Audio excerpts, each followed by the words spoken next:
Welcome साथियों, देवभूमि education point में आपका स्वागत है एक बार फिर से। उम्मीद करता हूं सभी लोग अच्छे होंगे।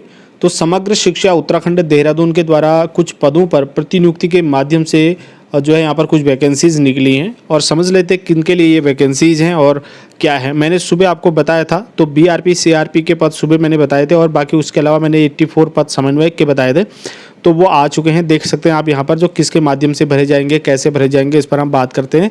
किस डिस्ट्रिक्ट में कितने पद हैं ये भी समझते हैं। तो यहाँ पर राज्य परियोजना कार्यालय समग्र शिक्षा उत्तराखंड देहरादून द्वारा निम्नलिखित पदों को प्रतिनियुक्ति के माध्यम से भरे जाने के लिए पात्र अभ्यर्थियों से निर्धारित प्रारूप आवेदन पत्र आमंत्रित किए जाते हैं।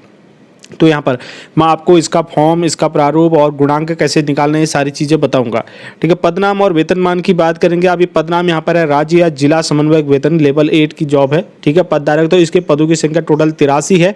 अधिकतम आयु सीमा इसमें 50 वर्ष रखी गई है। ठीक है। 50 वर्ष से अधिक आपकी आयु नहीं होना चाहिए। तैनाती स्थल राज्य परियोजना कार्यालय समग्र शिक्षा देहरादून और जिला परियोजना कार्यालय समस्त जनपद यहाँ पर को इसका तैनाती स्थल है जहाँ पर आपको तैनाती मिलेगी।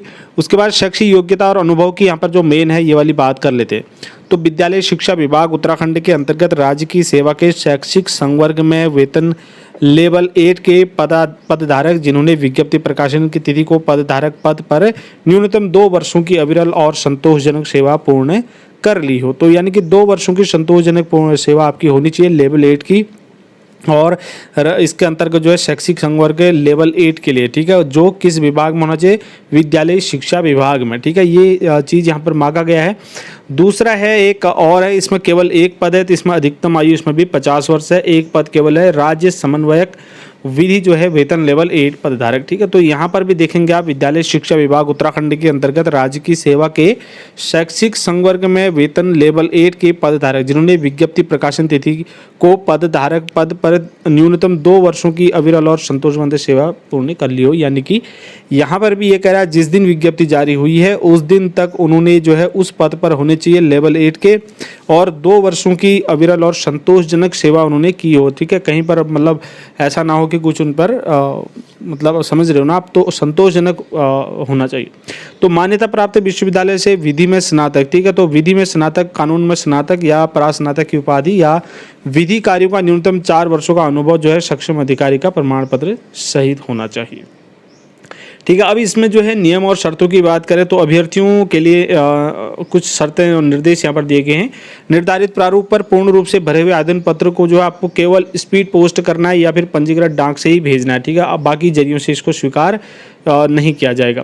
उसके बाद आवेदन पत्र के लिफाफे पर आवेदन पद का उल्लेख किया जाना। जब बाहर से जो लिफाफा है उस पर किस पद के लिए आप भर रहे हो वो आप आवेदन पत्र के बाहर से लिफाफे में ही आपको लिखना होगा। आवेदन पत्र के साथ आवेदक को विगत 2 वर्षों का प्रतिकूल प्रविष्टि न मिलने, अनुशासनात्मक कार्यवाही के वर्तमान में कोई न्यायालय वाद विचाराधीन, ठीक है, इससे संबंधित कुछ भी है तो वो सभी आपको इसमें देना होगा। पढ़ लेना इसको ज़्यादा ध्यान से। अधिकतम आयु सीमा और सेवा की गणना विज्ञापन प्रकाशन की तिथि को आधार मानकर ही किया जाएगा। अगला है अभ्यर्थी के चयन और प्रतिनियुक्ति पर कार्यभार ग्रहण करने के बाद परियोजना में सेवा अवधि चयनित अभ्यर्थी के कार्यों के मूल्यांकन के आधार पर निर्धारित की जाएगी। प्रतिनियुक्ति किसी भी समय समाप्त करने का अधिकार राज्य परियोजना निदेशक का होगा। ठीक है। कुछ निर्देश यहाँ पर दिए, बाकी इन निर्देशों को ज़्यादा पढ़ने की क्या ज़रूरत है, आप पढ़ सकते हैं इसको। मैं PDF दे दूंगा आपको टेलीग्राम पर भी। ठीक है। और यहाँ पर वर्तमान में प्रतिनियुक्त पर कार्यरत शिक्षक आवेदन के पात्र नहीं होंगे। देखिए यहाँ पर नोट दिया है, आवेदक को आवेदन पत्र में निर्धारित स्थान पर नियुक्ति हेतु वरीयता क्रम में विकल्प प्रस्तुत करना होगा। आवेदन पत्र में प्रस्तुत की गई सूचनाएं असत्य पाए जाने पर चयन निरस्त कर दिया जाएगा। ठीक है। तो या फिर कार्यवाही उस पर की जाएगी जो भी जरूरी होगी।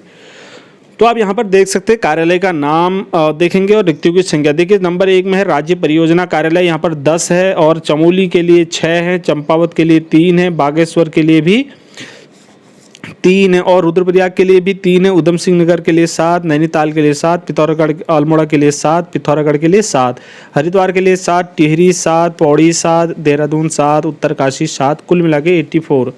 ठीक है। तो 84 रिक्तियाँ हैं, मैंने सुबह भी आपको बताया था।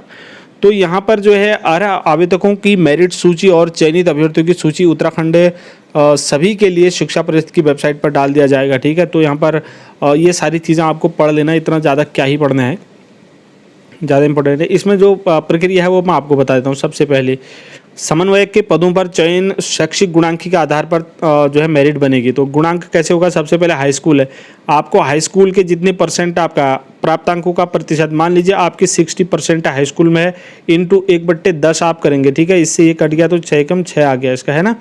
तो इस तरीके से आप करेंगे। उसके बाद इंटरमीडिएट है, इसका प्राप्तांकों का प्रतिशत, इंटरमीडिएट का प्राप्तांक मान लीजिए आपकी 80% इंटर में आई थी, तो इसको 2/10 कर देंगे आप, ठीक है। 2/10 करेंगे तो इस प्रकार से आप क्या करेंगे, इसका 16 आ जाएगा, है ना।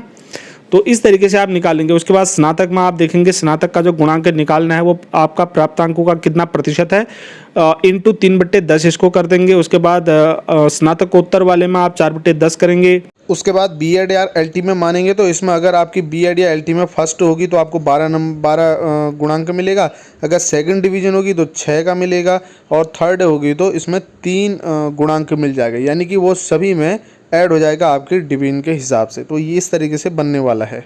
उसके बाद बात करते हैं इसके फॉर्म की। तो ये रहा इसका फॉर्म, ठीक है। आवेदन पत्र ये रहा, आप इसको प्रिंट कर सकते हैं, ठीक है। यहाँ पर आवेदक का नाम, आवेदन हिंदी इंग्लिश दोनों में है, फोटो लगानी है आपको। ये सारा फॉर्म ये रहा, पिता का नाम, जन्मतिथि, ठीक है, और डेट ऑफ बर्थ, वर्तमान धारित पद वगैरह, जो भी जिस पद पर आप वर्तमान में है, सब्जेक्ट वगैरह, ये स्थायी पता, पत्र व्यवहार का पता, दूरभाष नंबर, ठीक है, श्रेणी, और ये हाई स्कूल इंटर, सारे ये पूरा डिटेल।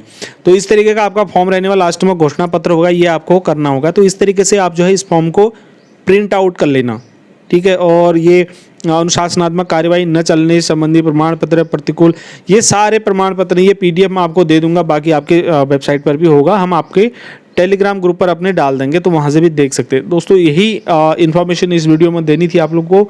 नेक्स्ट वीडियो मिलेंगे, तब तक के लिए ढेर सारी शुभकामनाएं, धन्यवाद।